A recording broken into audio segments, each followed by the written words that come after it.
Monsieur Ousmane Mahomet, ça fait 10 ans que vous êtes dans la politique. Et nous sommes contents au point de vue par rapport un petit peu au bilan de vous-même au Parlement, dans la vie politicienne. Comment ça fait passer ça l'année de 2016? Merci pour vos questions. Et au fait, pour un député, cela veut dire une bonne partie de déroule au Parlement, mais une bonne partie de la circonscription aussi. Donc il y en a deux volets. Et au Parlement, le chiffre qui m'a fait gagner avec l'Assemblée, d'ailleurs nous mesurons un peu comme ça, m'a fait gagner l'occasion pour 63 questions parlementaires, m'a fait intervenir le 8 projets de loi et m'a fait intervenir 13 fois à l'ajournement des travaux. Je suis capable de dire que vous êtes un député très actif alors. Je fais mon mieux pour amener des choses au Parlement parce que la seule façon que un député est capable de faire différence au niveau national ou local, c'est au Parlement. Donc, dans ces 63 questions qui m'ont posées cette année-là, il y en a quelques-uns qui font marquement le plus. Alors, moi, je voudrais cause là. Le premier, c'est le projet Heritage City. Alors, moi-même, j'ai eu l'occasion de poser ministre question là, parce que pour la ville de Port-Louis et la circonscription numéro 2 était un peu de circonscription de Port-Louis, qui a un impact direct au mandat.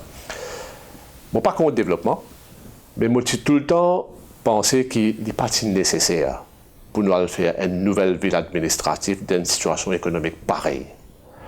Qui tu pourras le faire là-bas? Tu pourras le faire un nouveau Parlement, un nouveau bureau pour le Premier ministre et autres ministères. Et ça, tu peux amener un exode pour lui, que ce soit au niveau commerce, au niveau business, parce que quand on tire un gros département pareil, la tendance c'est de bouger en dehors pour lui. Mon gars, même, pour comment dire, on sensibilise l'opinion publique là, en mars de 2016, c'est-à-dire au début de cette année, on fait un colloque sur pour lui quel avenir, justement pour sensibiliser l'opinion pour lui et autres du monde qui n'a pour lui à cœur, qui s'approche là, pour un impact direct dans la ville de Port-Louis, surtout pour lui qui est une ville où il y a beaucoup de monde qui peut travailler. Alors, ce chiffre dit nous qui est pour lui, en moyenne, il y a 16% de monde chômeurs, alors qu'à travers l'île, c'était environ à peu près 8%. Donc, il peut amener une situation vraiment contre l'intérêt pour lui. Donc, je suis bien content que le gouvernement fait une de cette décision. Et ça n'a pas fini dans une répercussion, je vais dire, parce que, alors, ce que nous comprenons, qu'il y a 4,3 ou soit 4,2 millions US dollars qui sont earmarqués pour consultancy. Malheureusement, une bonne partie de ça, l'argent-là, nous payons environ 140, 150 millions de roupies, finalement, un petit peu gaspillé pour un projet qui n'a même pas fini de décoller et qui nous a payé 50 à nos consultants. Ça, c'est mon premier question qui me marque un petit peu le plus, c'est Heritage City, le projet Heritage City. Mais comme on dit, là, je ne suis pas contre le développement. Un projet qui m'a pensé Tibisa dans le développement, Tibisa aller de l'avant avec, par exemple, c'est le projet métro léger. D'ailleurs, moi-même, je me pose question, le 17 mai 2016, question BEC 425, on me pose ça à ministre Bouda. On me pose une question bien simple. La décision pour mettre de côté, à l'époque-là, le projet métro léger, tu as encore de côté, est-ce qu'il est basé sur une analyse coût-bénéfice, c'est-à-dire cost-benefit analysis, et si oui, qui s'en a fait faire ça étude-là et quand fait faire ça? À ma grande surprise, quand il déboute pour répondre moi, il dit comme ça, le projet peut être considéré. Donc, c'est un bon dénouement. Et dernier PNQ à l'Assemblée nationale, ça, moi-là, il montrer nous clairement que le projet-là n'a pas fait sensé. Ce l'alignement fin reste pareil, ce nombre de stations fin reste pareil, et on me pose une question, encore, c'est pas une question que je me posée, on fait comprendre aussi que cette technologie peut-être est capable, pareil, dépendant de comment l'appel d'offres pour dérouler. Donc, mais c'est ça qui nous fait comprendre à l'Assemblée qu'il est beaucoup plus meilleur marché. Attendons de voir. C'est une bonne chose. Si vraiment ce cas a fait de meilleur marché, c'est une bonne chose, mais le temps nous le dira. Le temps nous le dira. Parce que ça qui me comprend, l'ancien projet, si tu es bien accompagné, tu as même un probity officer du parquet qui s'assise de sa comité qui travaille sur ce projet-là. Donc, je pense que toutes les affaires finissent dans les règles, ça qui on pourrait consulter les gens qui travaillent là dans le passé, surtout le ministre concerné d'alors. Donc, attendons de voir ce que cela va donner. Qui nous appelle les métro léger ou métro express, never mind. Pourvu qu'il y ait un système de transport en commun dans le pays, parce qu'il y a une répercussion sur l'économie et la qualité de la vie du monde. Il n'est pas possible de nous tasser tous les grands matins dans le trafic jam parce qu'il nous a un système de transport commun qui est adéquat. Comme Shakespeare dit, a rose called by any name smells as good. Métro léger, métro express, never mind, pourvu qu'il y ait un système de transport en commun qui marche. Maintenant, au niveau projet de loi, comme on dit, tout à l'heure, on était dans 8 projets de loi. Celui qui me marque moins un petit peu le plus, c'est la loi Prevention of Terrorism Amendment Bill, POTA. Alors, c'est, ça en est là, parmi mes 8 discours, le plus houleux qui m'a fait faire au Parlement. Parce que moi-même, c'était le premier député de l'opposition qui me députait pour cause sur le projet. Alors, moi, je été interrompu à plusieurs reprises. C'est un projet de loi qui, grosso modo, concerne beaucoup d'amendements, mais qui finit dire que si vous portez une certaine qualité de linge, ou bien vous avez une qualité drapeau là ou la case, ou soyez une qualité drapeau, ou c'est dans une manière que vous habillez, et un certain niveau de policier il est capable d'arrêter où. Parce que ça la loi donne un pouvoir accru à la police. Donc, c'était mon discours le plus houleux au Parlement. Donc, ça, c'est une marque moins un petit peu. Et d'ailleurs, nous avons eu l'occasion de prendre position dans la partie travailliste, nous votons contre ça, la loi-là, et nous votons contre l'amendement constitutionnel aussi. Donc, ça, c'est le côté intervention le projet de loi.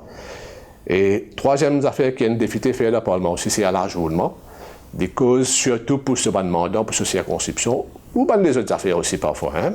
L'affaire nationale aussi, donc il y a l'occasion de causer à l'ajournement. Mais celui qui me marque moi le plus, ça l'année là, c'est à l'ajournement, l'intervention qui motifie le 15 novembre, quand le Parlement est rentré. Alors, le 13 novembre, un habitant de Tranquebar vient prendre contact avec moi pour dire, comme ça, il y a 82 familles qui attendent la case pendant des années. Il y a une décision pour bouger parce qu'ils ont la case, le tracé de Ring Road.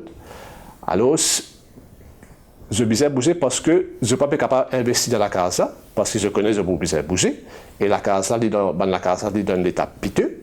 Et à l'approche de la période cyclonique, j'ai envie de bouger au plus vite possible. Alors, c'était le dimanche 13, le 15 au Parlement, je finis intervenir. Je finis l'occasion de causer avec le ministre Soudan, personnellement. Je montre dans quelles conditions ça m'a dit peut vivre. Et je demande de joindre le lendemain. C'est-à-dire, nous cause mercredi le 16. C'est une affaire qui te fait faire. Nous joindre le mercredi le 16 à 10h. Mais je besoin faire ça l'arrangement là, soir. Je besoin téléphoner de mandat 10h30, 11h soir pour dire que j'ai un rendez-vous le matin. Alors, les choses finissent d'évoluer positivement. Et moi, c'est heureux qui finit un dénouement positif pour ces 82 familles-là. Je tout finis sur la clé et je peux bouger sur la case et assez prochainement. Et donc, ça veut dire pour moi, mon pensée, mon intervention au Parlement et ma demande pour qu'ils se relogent à long last, comment nous dire, fin agréé. Donc, ça, c'est une satisfaction. Donc, aussi capable de dire qu'il y a une bonne entente entre l'opposition et le gouvernement si le résultat est positif. Oui, parce que dans une situation pareille, là, nous ne pouvons pas faire politique. Quand un petit monde sur la case peut couler, et sur la case, il y a un trou dans le mirail, il dit, il n'est pas capable d'investir dans la case-là, parce qu'il connaît des publicités bouger, et il dit, il finit commence à gagner un bill dans la case qu'il est supposé gagner là, il n'est pas gagner sur la clé, mais là, nous pouvons mettre tous les côtés, et il travaille pour que ça mette tout le monde gagne sur la case. Et moi, c'est heureux que ces 80 familles-là soient capables de rentrer sur la case, incessamment. L'équipe de l'opposition peut grandir avec l'arrivée du PMNC. Et au niveau du Parti travailliste, comment vous accueillir ça gros changement là? Alors, c'est vrai que le gouvernement, en deuxième année de mandat, dans l'année que nous vraiment peut décoller le miracle économique qu'il nous promet là, et qui nous pas trop libre venir escalader.